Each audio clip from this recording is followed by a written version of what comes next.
সূরার মধ্যে ছোট্ট একটা সূরা আপনাদের সামনে তিলাওয়াত করেছি। আর নবী আলাইহিস সালাতু ওয়াস সালামের হাদিসের ভান্ডার থেকে একটা হাদিসে পাক আমি তিলাওয়াত করেছি বরকতের জন্য। কারণ আমি আগেই বলেছি, মাহতুম সাহেব বলেছেন অলিপুরি হুজুর যেখানে হাজির ওই জায়গায় আমাদের আলোচনা কথা খায় না, কিন্তু ফেটে যদি বুক থাকে তাহলে বড়দের সাথে কাছে বসে কিছু খাইতে হয়তো। কথা বুঝতে পারি নাই?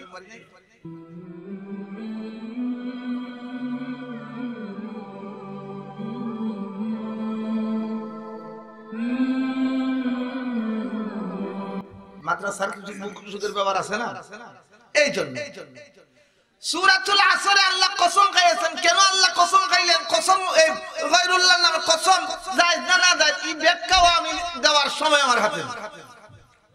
শুধু আল্লাহ কসম করেছেন সময়ের। আর মানুষের জীবনে সবচাইতে বড় পুঁজি হলো তার সালান, হলো তার ব্যবসার, তার হায়াতে জিন্দেগি। তার যেই ব্যক্তি ব্যবসা করলো তার পুঁজিও রইল, তার ব্যবসাও হলো, লাভ হলো। দেখেন আবার লাভ আবার দুই প্রকার। আমি আমার বাংলা লাভ দিয়ে আলোচনা করতেছি, যেটা আমাদের বাজারে বাড়ি থেকে মানে আলু নিয়ে বাজারে গেলে 10 কেজি নিয়ে বেচলে আরেকজনে 15 টাকা করে খরিদ করে আবার 20 টাকা করে বেচে, তো সে 50 টাকা লাভ করে। আর যদি আলু রাখার পরে রাত্রে পয়সা যায়, পরের দিন যদি আবার ওই 10 টাকা করে বেচে, তাহলে যে গুণ হচ্ছে তার লস হবে। এইটাই আমরা স্বাভাবিকত লাভ লস বুঝি, ঠিক না ঠিক? আর একটা লাভ আছে, এটা ইউরোপিয়ান দেশ আগে আছে, এখন আমরা দেশ হয়েছে, এখন আমরা দেশ কিটা আইছে এই লাভ। এখন আইতে আইতে ছেলেদের হাতের মধ্যে, এরপরে ওই প্যান্ট কাটা উরাতের মধ্যে লাভ, এরপরে ইটের টুকরা আর মাটির টুকরা দা লেট্রিনের ওয়ালেও লেখে লাভ।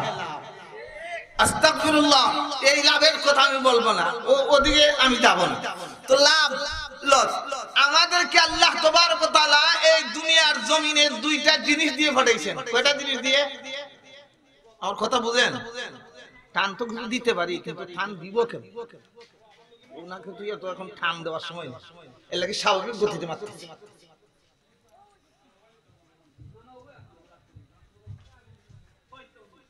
দুইটা জিনিস দিছেন। কয়টা জিনিস বলতে পারবেন?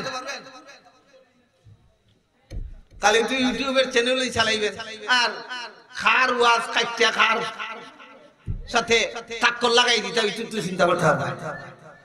জিনিস দুইটা, একটার নাম জীবন আর একটার নাম সম্পদ।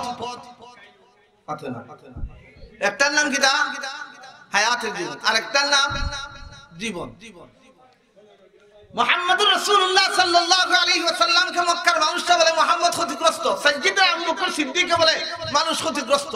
যখন তারা এই ক্ষতিগ্রস্তের কথা বলেছে, আল্লাহ তাবারক ওয়া তাআলা সূরাতুল আসর নাযিল করে প্রকৃত ক্ষতিগ্রস্তের মানদণ্ড পৃথিবীবাসীর সামনে উপস্থাপন করেছেন, ঠিক না ঠিক? আরো জোরে বলেন, কে ক্ষতিগ্রস্ত আর কে ক্ষতিগ্রস্ত নয়। সূরাতুল আসর সামনে আনলেই বের হবে তার ম্যাপ, তার মানদণ্ড, তার স্কেল, তার রোড, তার জান্নাতে যাওয়ার রাস্তা যদি চায় তাহলে সূরাতুল আসর বের করে। ইমাম শাফিঈ রাহমাতুল্লাহি আলাইহি বলেন যে আল্লাহ কোরআনের বাকি 113 খানা সূরা নাযিল না করে যদি সূরাতুল আসর শুধু নাযিল করতেন আর মানুষ এই সূরাতুল আসর গ্রহণ করে সেই অনুযায়ী আমল করে পৃথিবী থেকে যেত, তাহলে জান্নাতে যাওয়ার জন্য যথেষ্ট হয়ে যেত। আল্লাহ কি বলেছেন? ওয়াল আসর, সময়ের কসম, ইন্নাল ইনসানা লাফি খুসর, নিশ্চয় সমগ্র মানব গোষ্ঠী ক্ষতিগ্রস্ত, সমগ্র মানব গোষ্ঠী ক্ষতিগ্রস্ত। কিন্তু চারটা সিফাত বয়ান করেছেন, চারটা রাস্তা রব্বুল আলামিন দেখিয়ে দিয়েছেন। এক নম্বর হলো ঈমান, যারা আল্লাহ রাব্বুল আলামিনের জাত এবং সিফাতের উপর আল্লাহ রাব্বুল আলামিনের বিধিবিধানকে সহ যারা অগাধ বিশ্বাস স্থাপন করে আল্লাহ রাব্বুল আলামিনকে স্বীকার করেছে, এরা ক্ষতিগ্রস্ত নয়। এখন আবু জেহেল, আবু লাহাবরা, এরা তো মক্কার বড় বড় দলাঢ্য ছিল, এরা ক্ষতিগ্রস্ত না আবু বকর ক্ষতিগ্রস্ত? মাথা না দেখুন, আবু জেহেল আবু লাহাব ক্ষতিগ্রস্ত। ইল্লাল্লাযীনা আমানু ওয়া আমিলুস সালিহাত, যারা ঈমানদার এবং যারা নেক আমল করেছে, ওয়া তাওয়াসাউ বিল হক, আর যারা মানুষকে হকের পথে ডাকে, ওয়া তাওয়াসাউ বিস সাবর, আর মানুষকে বিপদের সময় ধৈর্য ধারণের নসিহত করে।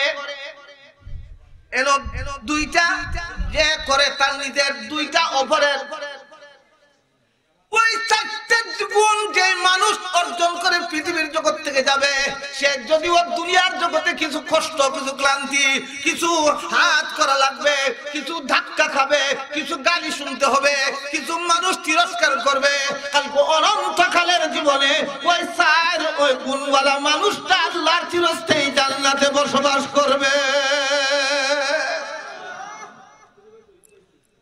আর এই ধারাবাহিকতা, এই কথাগুলো এদেশে কওমি মাদ্রাসাওয়ালা জাতির সামনে যেভাবে উপস্থাপন করে, অন্য কেউ এইভাবে করতে পারেন না, কারণ করার মতো সুযোগও নাই। ঠিক না বেঠিক? আরো দূরে আলিয়া মাদ্রাসায় কোরআন হাদিস পড়া হয়, আমি না করব না, কিন্তু বর্তমান আলিয়াতে কোরআন হাদিস যে পরিমাণ পড়া হয়, কোরআন হাদিসের বিধান সেই পরিমাণ লঙ্ঘন হয়। এই জন্য আপনি কিভাবে দুনিয়ার জগৎ থেকে কষ্ট করে ধৈর্য ধরে আল্লাহ রাব্বুল আলামিনের হুকুমগুলো মেনে ক্ষতিগ্রস্ত ওই মানুষ যে দুনিয়ার জগতে আসলো, ৬০-৭০ বছরের হায়াতের জিন্দেগি পাইলো, ফুজি পাইলো, সালান, কিন্তু তার ৬০-৭০ বছরের হায়াতের জিন্দেগি তার চলে গেল।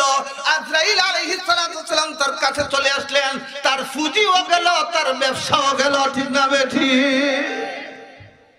আজরাইল আইলে পরে আর নামাজ পড়া যাইব না, রোজা রাখা যাইব, ফারকুল মাদ্রাসাত বিল্ডিং বানিয়ে দেওয়া যাইব, বুখারী খতম করানি যাইব, এই বিশ্বাস আসেনি?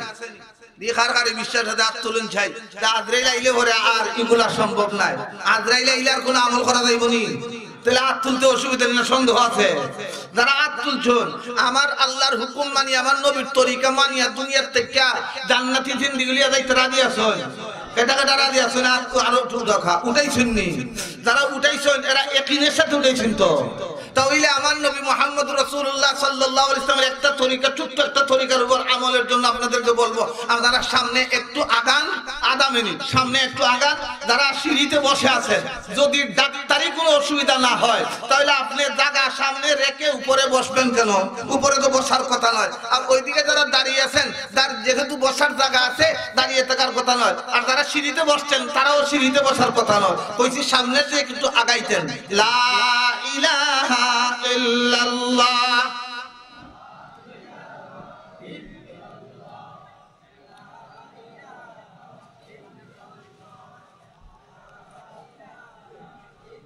লা ইলাহা ইল্লাল্লাহর আওয়াজে বোঝা যায় যে আমরা কত ক্ষুধার্ত।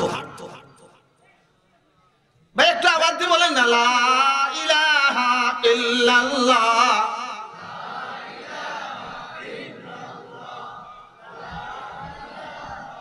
এখন আমার যে সমস্ত মুরব্বী সাহেবরা ওই পিছনে বসে আছেন, সামনে জায়গা রাখা, সম্ভবত এরার দিলে আমি ওই কথাটা বুঝাতে পারি নাই, যেটা আমার নবীর তরিকা নয় যে আপনি সামনে খালি জায়গা রাখবেন আর পিছনে বসবেন, আরেকজন আপনাকে ডিঙ্গাই আসবে।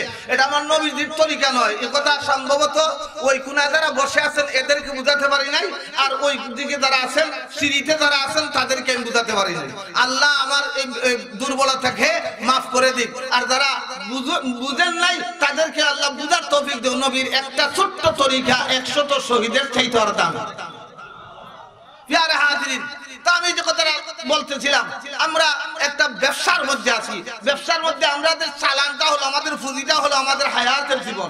এই হায়াতের জীবনটাকে আমরা আল্লাহ রাব্বুল আলামিনের রঙে রঙিন করে, হুকুমের দিয়ে রঙিন করে, আমার পয়গম্বর মুহাম্মদ রাসূলুল্লাহ সাল্লাল্লাহু আলাইহি ওয়াসাল্লামের তরিকা মতো রঙিন করে আমরা যদি যেতে পারি, তাহলে আমরা ইহকালেও সফল, পরকালেও আরো দূরে এই সফলতা অর্জন করতে রাজি আছেন?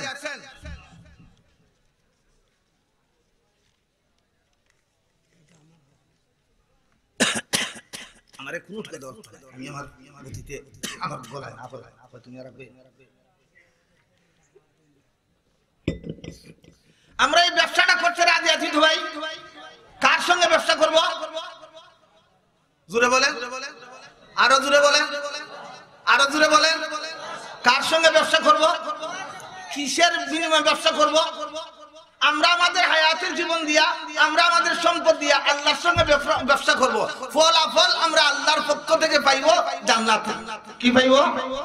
জান্নাত পাইতে রাজি আছেন? রাজি আছেন তো? আল্লাহ কোরআনের আয়াতে বলেন, ইন্নাল্লাহা আশতারা মিনাল মুমিনিনা আনফুসাহুম ওয়া আমওয়ালাহুম বিআন্না লাহুমুল জান্নাহ। আল্লাহ রাব্বুল আলামিন জান্নাতের বিনিময়ে মুমিনের জানমাল খরিদ করেছেন। এখন জানমাল তো খরিদ করলেন, আল্লাহ দিলেন আমাকে। এখন কখন হবে, কিভাবে হবে? আমি যখন 5 ওয়াক্ত নামাজ আদায় করব, আমার হায়াত ও জিন্দেগীর ব্যবসা সম্পর্ক রব্বুল আলামিনের সাথে হবে। আমি যখন রমজান মাসের রোজাগুলো ঠিকমতো আদায় করব, আমি আল্লাহ রাব্বুল আলামিনের সাথে আমি ব্যবসা করতে পারলাম। আমি যখন মালদার আমি হজ করব, তখন আল্লাহ রাব্বুল আলামিনের সাথে আমি ব্যবসা করলাম। আমি বিনিময় কি আমরা জান্নাত পাবো। আল্লাহ জান্নাতের বিনিময়ে আমার জান আর মাল খরিদ করে আমাকে জানমাল দিয়ে দুনিয়ার জগতে পাঠাইছে। আর কইছে কোন কিছু সময় আমি আল্লাহর ইবাদত করো। আল্লাহ বলে নাই 24 ঘন্টা মসজিদে সুবহানাল্লাহ করো, একথা আল্লাহ বলে নাই। ঠিক না ঠিক? আরো জোরে বলেন। আপনি ঘুমান, 8 ঘন্টা ঘুমান, এশার নামাজ পড়ে ঘুমান, ফজরের আগ পর্যন্ত ঘুমান। হে উম্মত, হে মুহাম্মদ সাল্লাল্লাহু আলাইহি ওয়াসাল্লাম উম্মতের যুবক, তোমার হাতে ধরে পায়ে ধরে বলি, তোমার জীবনের দাম তুমি বুঝো নাই, তোমার হায়াতের জিন্দেগীর দাম তুমি বুঝো নাই। তুমি যদি এশার নামাজ পড়ে ঘুমাইতে পারো, আমার পয়গম্বর সাল্লাল্লাহু আলাইহি ওয়াসাল্লাম ফরমান, অর্ধেক রাত নফল আমলের সব তোমার আমলনামায় লেখা হবে। আর অস্তে সুবহানাল্লাহ, নাইলে না শয়তানে হুনি লিবি। আর অস্ত করে সুবহানাল্লাহ। আর যদি রব্বুল আলামিনের হুকুম আর তোমার যদি চাইতে থাকে, তুমি ফজরের নামাজ যদি আবার জামাতের সাথে আদায় করতে পারো, আমার পয়গম্বর সাল্লাল্লাহু আলাইহি ওয়াসাল্লাম ফরমান, তুমি 2 ওয়াক্ত জামাতের নামাজ আদায় করে সারা রাত তোমার আরামের বিছানায় তুমি শুয়েছো, কিন্তু রব্বুল আলামিন তোমার আমলনামায় সারা রাত নফল আমলের সওয়াব দান করছে। এটা হলো রব্বুল আলামিনের সাথে ব্যবসা। পুঁজি হলো তোমার হায়াতের জীবন। তোমার মাল আছে, তুমি হজ করবা। তোমার মাল আছে, তুমি তোমার সন্তানের পিছনে খরচ করবা। এই ছোট ভাই, তোমরা রে লম্বা চুল নিয়ে কুস্তা কইছি না তো? এখন তোমরা উঠিয়া দু লম্বা চুল দেখাইলাই বইটা হনি রে।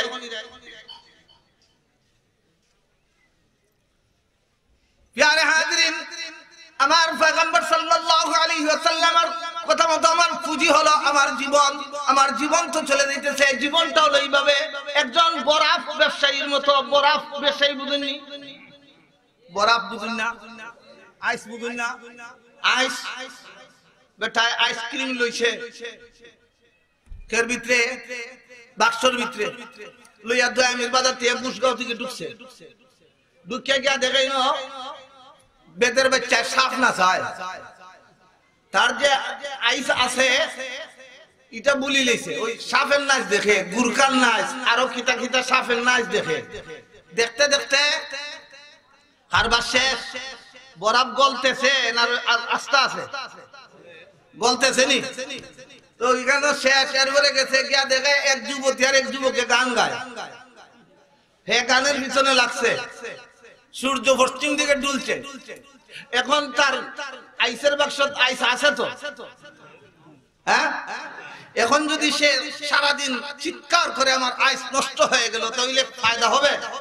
ঠিক তদ্রুপ করবে প্রত্যেকটা বনি আদমের এই জিন্দেগিটা আইসক্রিমের মতো, বরফের মতো। আল্লাহর হুকুম মানলেও তার জীবন চলে যাবে, আল্লাহর হুকুম না মানলে তার জীবন চলে যাবে। পয়গম্বর মুহাম্মদ রাসূলুল্লাহ তরিকা মতো জীবন যাপন করলেও তার চলে যাবে জীবন। আর যদি মুহাম্মদ সাল্লাল্লাহু আলাইহি ওয়াসাল্লামের তরিকা নাও মানে, হাফ প্যান্ট ভিন্দে, উড়াত খাটা প্যান্ট ভিন্দে, আঁটু খাটা প্যান্ট ভিন্দে, মুরব্বী মানুষ দাঁড়িয়ে এখনো শেভ করে, মুরব্বী মানুষ নবীর তরিকা পোশাক করতে পারে না, মুরব্বী মানুষ বয়স হয়ে গেছে কিন্তু এখন পর্যন্ত নফসানিয়তের গোলামি ছাড়তে পারে নাই। বুঝা গেল ওই আইসক্রিম ওয়ালার যে অবস্থা, ওই হায়াতের জিন্দেগি ব্যয় করনে ওয়ালা মানুষটার সেই অবস্থা। একটু থেকে এই জাতিকে বাঁচানোর আর রক্ষা করার জন্য যে মেহনত এই বাংলাদেশে চলতেছে, এর মধ্যে যতটা রাস্তা আছে এর মধ্যে একটা হইলো দাওয়াত ও তাবলীগের মেহনত। দাওয়াত ও তাবলীগের মেহনতের মাধ্যমে ওই আল্লাহ বুলা মানুষগুলোকে, হায়াতুল জিন্দেগি নামক বুলা মানুষগুলোকে মূল হায়াতুল জিন্দেগিতে ফিরিয়ে আনা, আল্লাহ বুলা মানুষগুলোকে আল্লাহর দিকে ফিরিয়ে আনা, মসজিদ বুলা মানুষগুলোকে মসজিদের দিকে ফিরিয়ে আনার জন্য দাওয়াত ও তাবলীগের মেহনত চলতেছে। দাওয়াত ও তাবলীগের কর্মীরা বাড়ি বাড়ি যাইয়া হাতে ধরে পায়ে ধরে মসজিদ আনতেছে, আর এগুলা বুঝিয়ে দিতেছে, শিক্ষা দিতেছে দেশের কওমি মাদ্রাসাগুলো। এখন এই কওমি মাদ্রাসাগুলোর দরকার আছে, বালা করে বুঝিয়া হোক দরকার আছে। ব্যবসা কার সঙ্গে আরো জুড়ে হয়, আরো জুড়ে ব্যবসা কার ধরলে আমার সালান কি, আমার ফুজি কি, আমার হায়াতে জিন্দেগি, আমার ফুজি কি, আমার হায়াতে জিন্দেগি, আমার ফুজি আমার জান, আমার ফুজি আমার মাল। এই জান আর মাল দিয়া আমি ব্যবসা করব কার সাথে? মহান পরওয়ারদিগার আলমের সাথে। মহান পরওয়ারদিগার আলমের সাথে আমি ব্যবসা করে লাভ কি করব? দুনিয়ার জগতে, ক্ষণস্থায়ী জগতে, এই সামান্য জগৎ, সামান্য সময়ের মধ্যে আমরা হয়তো বিভিন্ন ভাবে ক্ষতিগ্রস্ত হব, কিছু কষ্ট ভোগ করব, বিভিন্ন ভাবে আমরা সমাজের কাছে লাঞ্ছিত হব, দেশ এবং জাতির কাছে লাঞ্ছিত হব, অপমানিত হব। কিন্তু রব্বুল আলামিন সমগ্র পৃথিবীর সমস্ত বনি আদমের সামনে সেই দিন আপনাকে আমাকে সম্মানের মুকুট পরাইয়া আল্লাহর তৈরি জান্নাতে পৌঁছাইয়া দিবে। ঠিক না ঠিক? এই বিশ্বাস আছে? এই ব্যবসা করতে সবাই রাজি আছেন? নামাজ পড়ে না না পড়ে, রোজা রেখে না না রেখে, হজ করে না না করে, পরিবারের তলে খরচ করবেন তো না? পরিবার তলে খরচ করবেন না? আপনি আপনার স্ত্রীর তলে যদি বৈধ হইতে খরচ করেন, এটাও সৎকর সওয়াব। আর যদি আপনার ছেলেকে মাদ্রাসায় দ্বীন ইলম শিক্ষা দেন, তাহলে তো উত্তম আলাই আলা সৎকর সওয়াব পাইবেন। আর মাদ্রাসা মসজিদে দিতেছেন, ফকির মিসকিনে দিতেছেন, এটা ব্যবসা হইতেছে। এখন এই ব্যবসা মওত পর্যন্ত করতে রাজি আছেন তো ইনশাআল্লাহ? কে কে রাজি আছেন? হাত উঠান। আল্লাহ আমাদের হায়াত নামক জিন্দেগিকে ফুজি বানিয়া ও মাবুদ তোমার কাছে ভিক্ষা চাই, আমরা তোমার গোলামির উপর রাখিয়া আমরা ঈমানের সাথে পৃথিবীতে উঠে হওয়া আমিন। আরো জোরে হওয়া আমিন।